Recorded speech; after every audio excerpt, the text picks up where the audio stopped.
Serving God while we are young, bazalwane, hallelujah. Sizoba sikhuluma sizoba na 5 ma-topic bazalwane. Topic yokuqala ithi God speak purpose over young, hallelujah. Is to serving God is a battle that requires strength, hallelujah.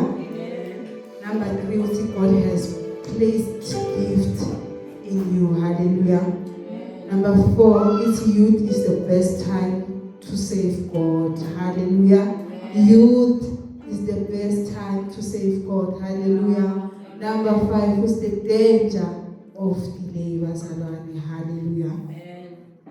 Ngicela nibambele sizofunza ku 1 Timothy chapter 1 verse 8, and then lomunye angibambele 2 Timothy chapter 1 verse 6 bazalwane, hallelujah. 1 Timothy chapter 1 verse 18, not 8, 18.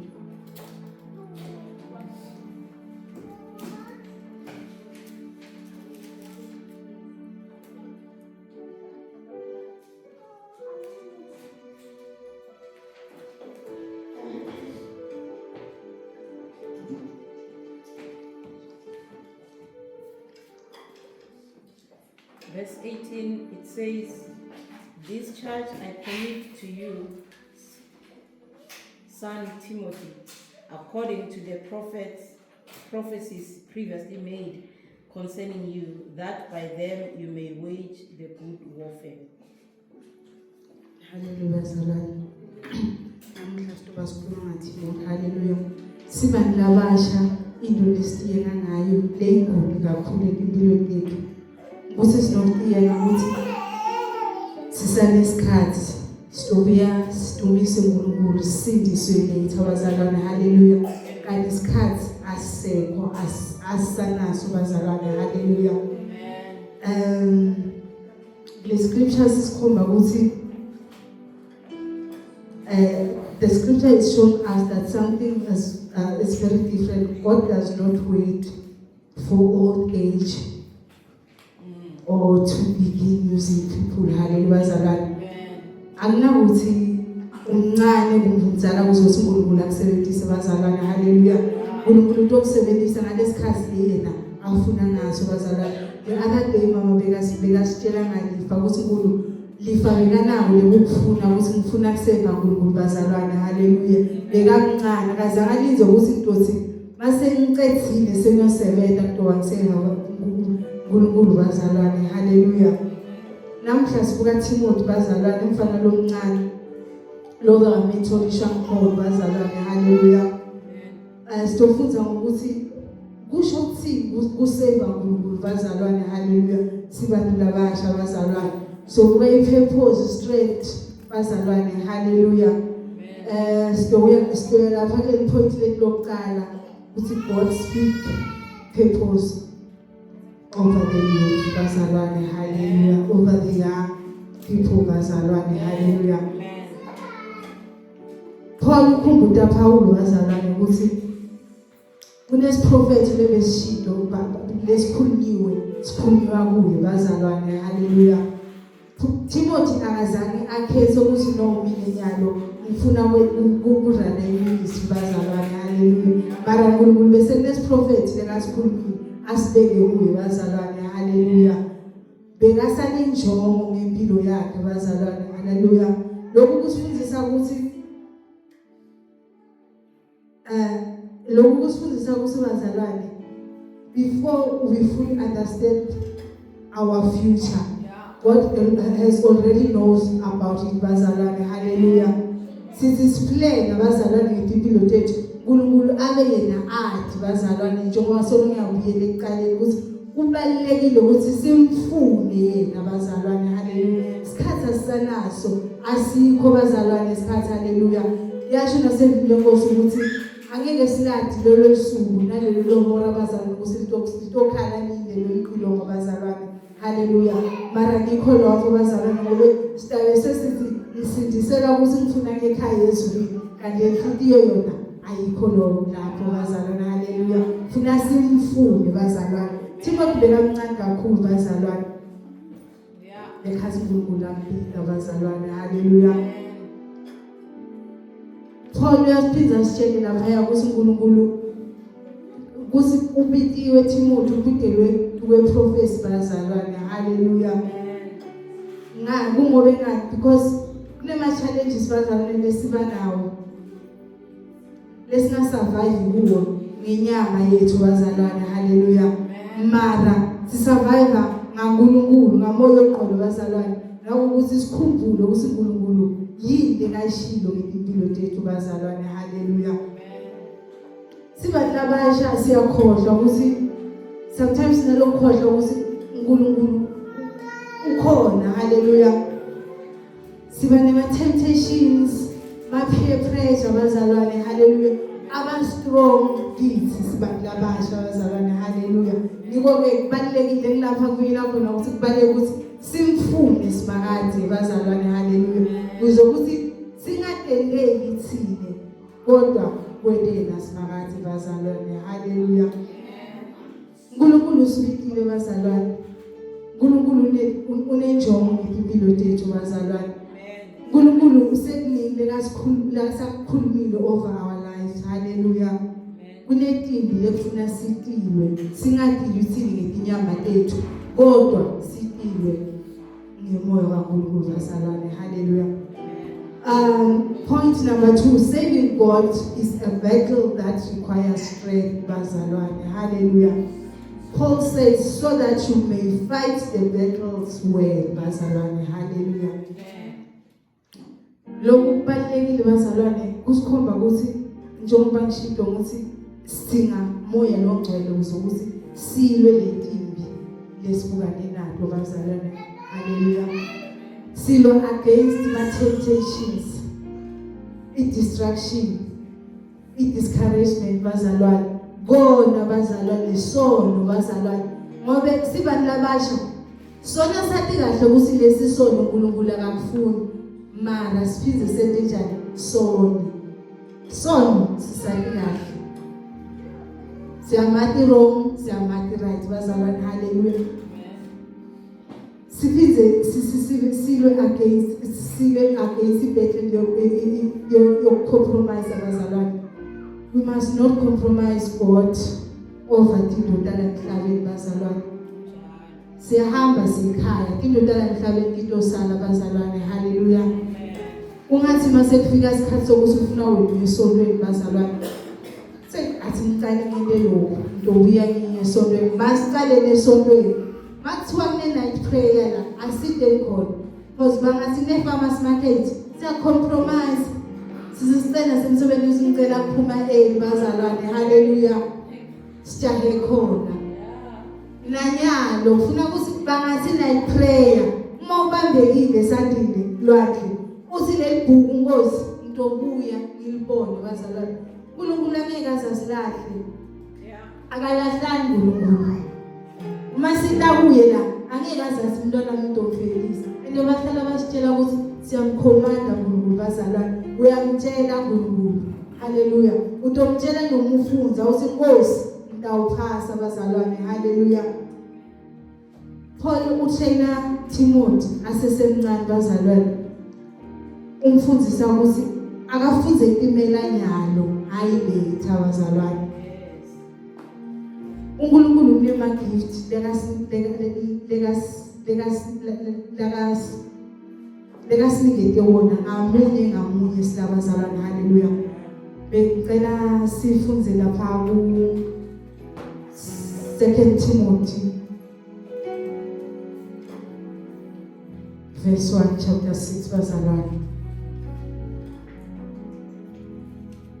Hallelujah. 1 chapter 1. Yes. Verse 6. Therefore I remind you to stir up the gift of God which is in you through the laying on of my hands. Hallelujah bazalwane. I said fan into flames bazalwane. Hallelujah. What does fan into flames means bazalwane? It means use your gift bazalwane. Develop your gift. Stay consistent. Grow in prayer and in the word. Don't neglect the calling bazalwane. Hallelujah. Masithi sebenzise ngipho uNkulunkulu yasinike sokulonga bazalwane. Hallelujah. Mangukuthi uNkulunkulu wena ukuniketile isipho ukuthi utawudumisa, umdumise ngomculo, sebenzise leso sipho. Mangukuthi uNkulunkulu ukunikete isipho sokuthi uyaphana ngaphandle, sebenzise leso sipho bazalwane. Hallelujah. Ukhule kuleyo gift bazalwane. Ukhula njani? Ngokuthi ube consistent emthandazweni wakho bazalwane. Ufunze live lenkosi bazalwane. Balekile lokho. Sifunza kubo ngaso sonke isikhathi bazalwane. Hallelujah. Singaneglect libito lakaNkulunkulu bazalwane. Ngoba uma unelibito bazalwane, uNkulunkulu makakubitile. uNkulunkulu makakubitile ukulanza la uhleti khona. Asebenze ngawo ngoba masathi ufuna kusebenza ngawo, uyasebenza ngawo. Ayikuthi usekela ukuthi uyasaba njani. Masafuna kusebenza ngazi, losebenza ngazi bazalwane. Hallelujah. Siye ku point number 4 wethu, youth is the best time to serve God bazalwane. Esikhathini esiningi siba nabasha sinalendo ukuthi uNkulunkulu usebenzisa abafundisi nabantu abadala bazalwane. Mara la uyasikhomba ukuthi umsebenzisile uTimothy amncane bazalwane. Asidinga ukuthi size silinze bazalwane, ukuthi silinze uNkulunkulu ukuthi asisebenzise bazalwane. Hallelujah. Asidingi the perfect age. kusinto semina hayi mase ngibo 35 ndoqala ngigijima nalo livangeli bazalwane nawanga ngagijima nalo manje usithandazelo bazalwane wanga wazivalela inkonzo bazalwane haleluya uyamsebenzisa uNkulunkulu amncane angaka bazalwane haleluya asidinga ukuthi size sibe ready njengoba sinasibantu ngale language yethu lesikhuluma ngayo ukuthi hayi ntombona sengiready bazalwane njengoba ngisho ukuthi akunakuredi ngoba awulali lisuka nelihora bazalwane haleluya mfune umnyalo bazalwane umfune yathi umhlupho uvukela ngo12 ebusuku noma ngabe isikhathi umhluphe ukuthi uNkulunkulu mfundzise ukukhuleka mfundzise ukuthi ngihlale evini lakho ngingakhweshi kubo bantu bazalwane haleluya uNkulunkulu akabuka iminyaka wethu ubuka ukuthi wena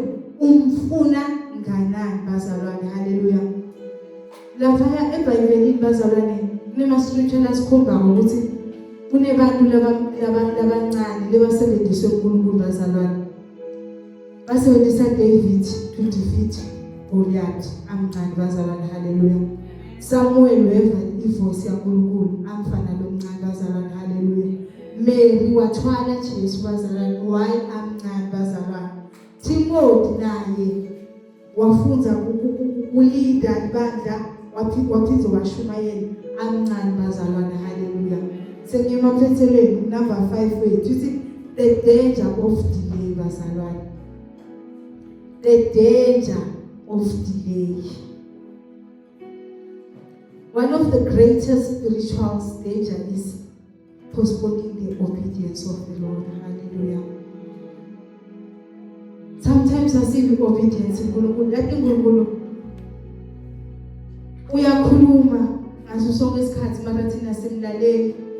Last week uThembisa wisdom aqeda qali leculo bekalicula. Wafika la ukuthi ngicule ingoma lethi glory hallelujah but angizange ngayicula le ngoma le and umfundisi evile phezulu bekakhuluma ngeglory bazalwane hallelujah asikho obedience bazalwane sibona lonto ukuthi hey bantu batothini sibani tothini kaNkulunkulu makakhulumile umlalele simakatha masimlalele singathi Dumisa simakade later athi ngiqale enjoy impilo sasemncane nokwenteka impilo yakho angeke izifike 35 angeke ifike na 25 uyofika uthi ekhaya uma ungafunza revelation la ufunza khona ukuthi le ekhaya le uba mandima bazalwane manje isikile siwathatha why ignore ama-calling ethu bazalwane siba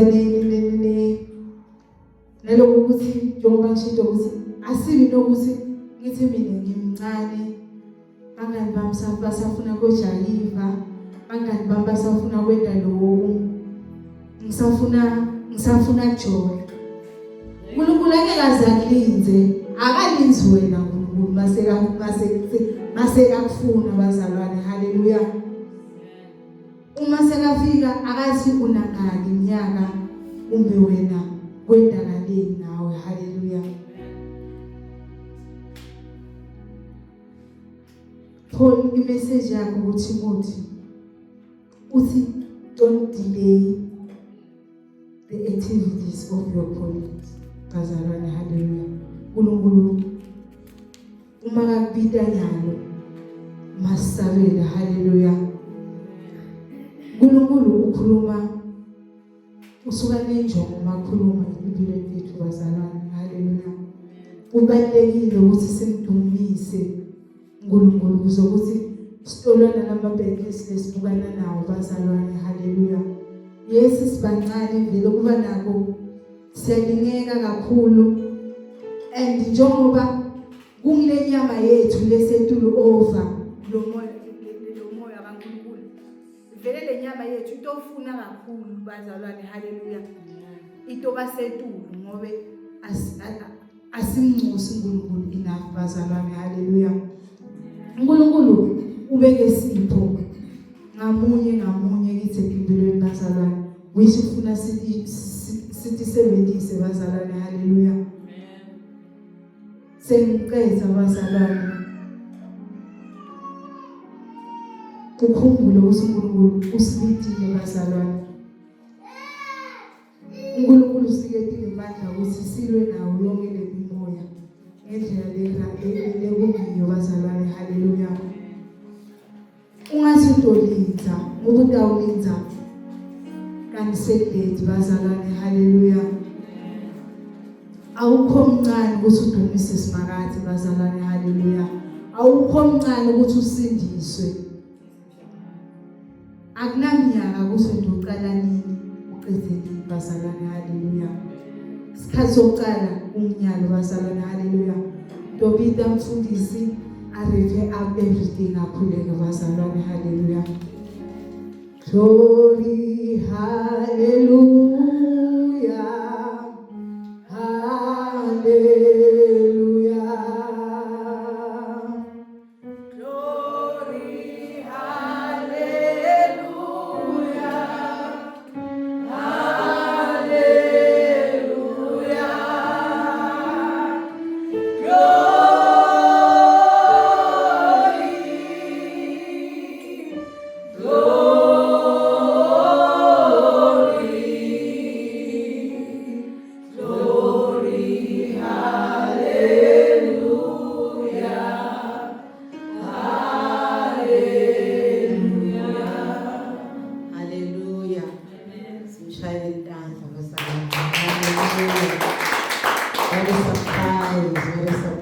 What a surprise. Hallelujah. Amen. Hallelujah. But we need to hallelujah. Amen. So speak when we say these things, but I have but praise the Lord. Hallelujah. Out of the mouths of babes I have ordained praise. Hallelujah. And need to be saying hallelujah. Balabasha ngethemba ukuthi yodubukele emibheke. Hallelujah. Njengoba sentishilo usinyanga yenu lena, mina nje sihlala lapha emuva nge-intercede. Hallelujah. Timothy was a powerful man of God, but he started as a young person. Praise the Lord. He's going to raise up more young people that will serve him. Hallelujah. But when you are still young, is a perfect place to practice. Hallelujah.